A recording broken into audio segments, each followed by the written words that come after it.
Hello everyone and welcome back to my channel. Today I'm going to be showing you how to cover up a scar. Now, hopefully you can't see my scar right now, but I do have a scar on my right cheek and I have been figuring out ways to cover it up for 3 months now, and I think I finally have the right tips and tricks to give you guys on how to properly completely cover up a scar, imperfection, or a blemish on your face.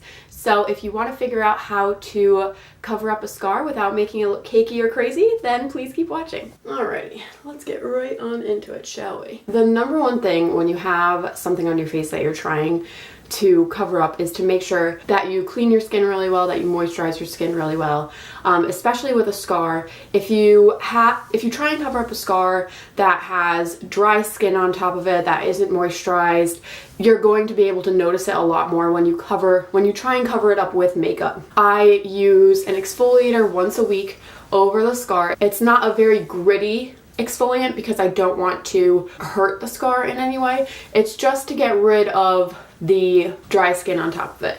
And then I make sure that I use a really good moisturizer on top of it just to make sure that it's nice and smooth, because that's what you really want your scar to feel like when you try and cover it up with makeup. So another really important step to covering up a scar is making sure that you have a really good primer.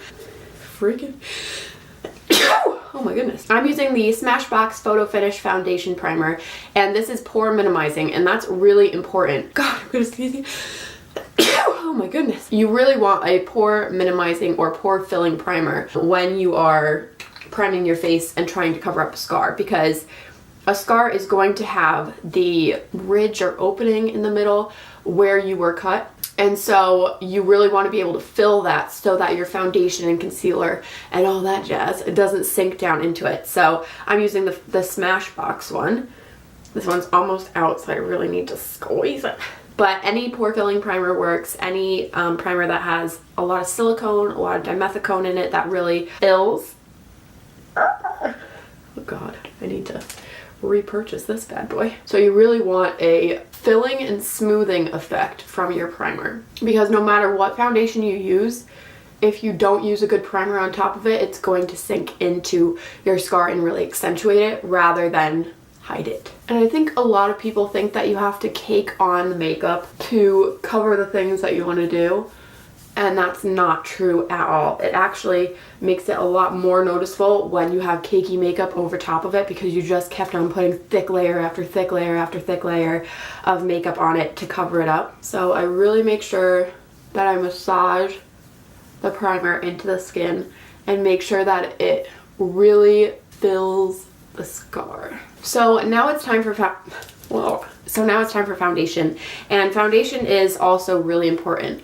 To cover up a scar, you don't need a crazy full coverage foundation. You can actually use a really light foundation because it's going to be the concealer that does most of the work. Because if you try and cake on a foundation on top of a blemish, a scar, imperfections of any kind, oh my God, am I out of this too? Then it's just gonna become more noticeable, and that's like the last thing that you want. So I am using the Too Faced Born This Way foundation, and I am taking it on a Real Techniques beauty sponge.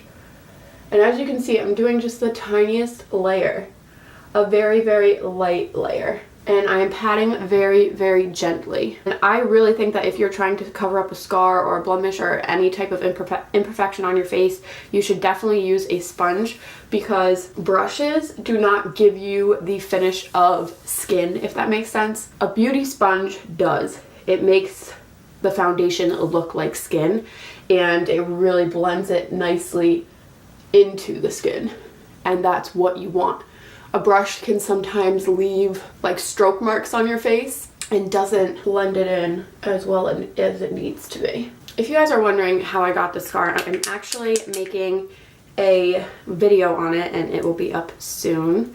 I had to get a spot removed off of my face, and it left me with a nice scar right on my cheek, but I'll tell you all about that in that video, so stay tuned. Another really good tool is actually these mini beauty blenders that are supposed to be for under your eyes, but if you really concentrate that on the scar and make sure that everything around it is completely blended, you'll get even more of a flawless finish. Okay, so that is my foundation done.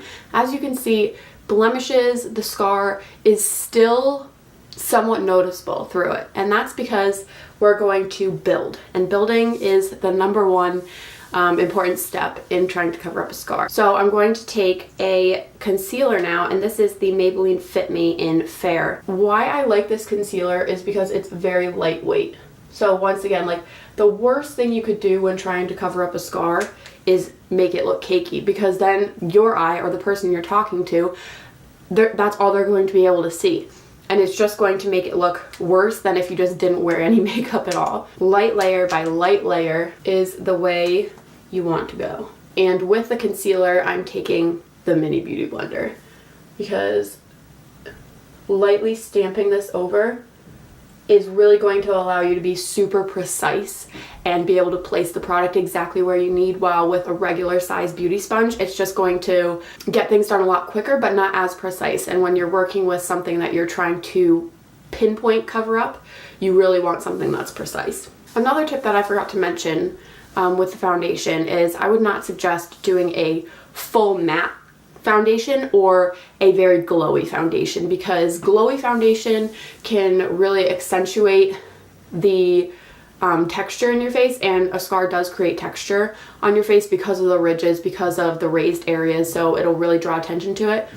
And then a super matte foundation can make it look crusty almost, if that like, that's such a horrible word, but it just can make it not look smooth or flawless. If you have like a demi matte, or like, what do you call it, just like a regular foundation, like the Too Faced Born This Way is like a medium coverage foundation that's buildable, but it's not matte, it's not glowy, it's like the in-between. And I really suggest a foundation like that, because it won't draw attention to the texture on your face. So as you could probably see, baking my under eyes is a crucial step in my makeup routine, but you do not want to bake your imperfection, because it will, once again, make it look dry and crusty, and that's not what you want.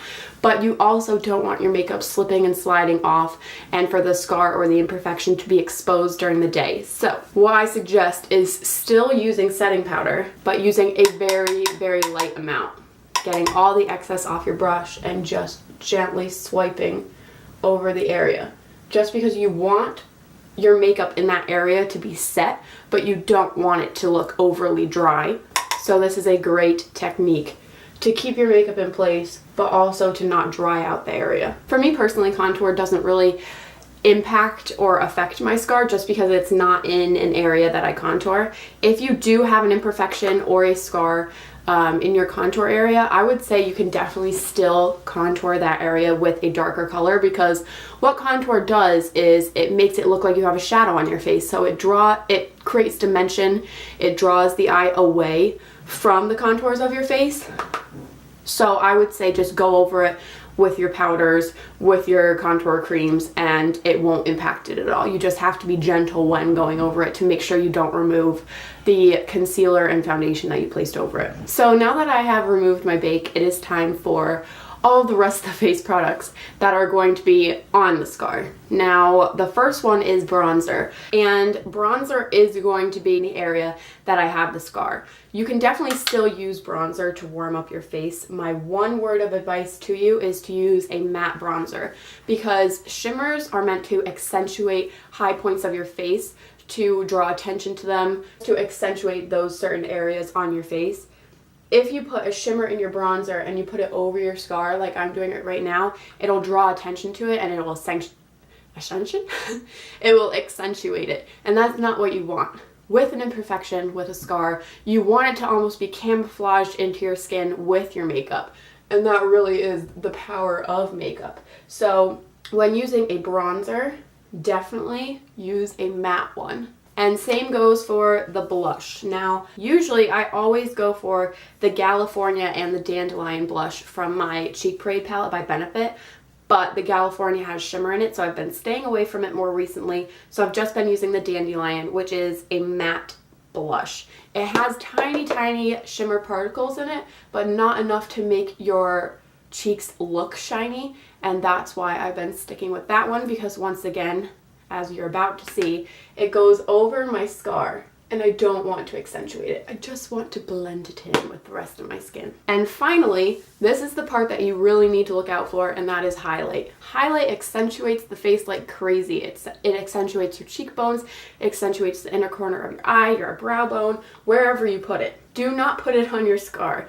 If you have a scar on your cheekbone, then I would suggest using a very natural highlight, because if you use a blinding one, it's going to show the texture in your skin. But if you're comfortable with showing your scar and you like your highlight more than you care about covering up your scar, then go for it. And last but certainly not least, you want to spray your face with some type of setting spray. I suggest using the MAC Fix Plus, simply because this one isn't an illuminating makeup mist. It isn't a mattifying makeup mist. It will simply melt everything on your face together and lock it in place. And so that's why I personally,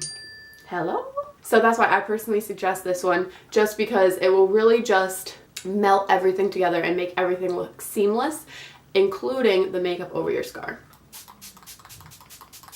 Another little tip is, after you spray your face with makeup setting spray, just gently tap your face just to make sure that everything is really nice and blended in.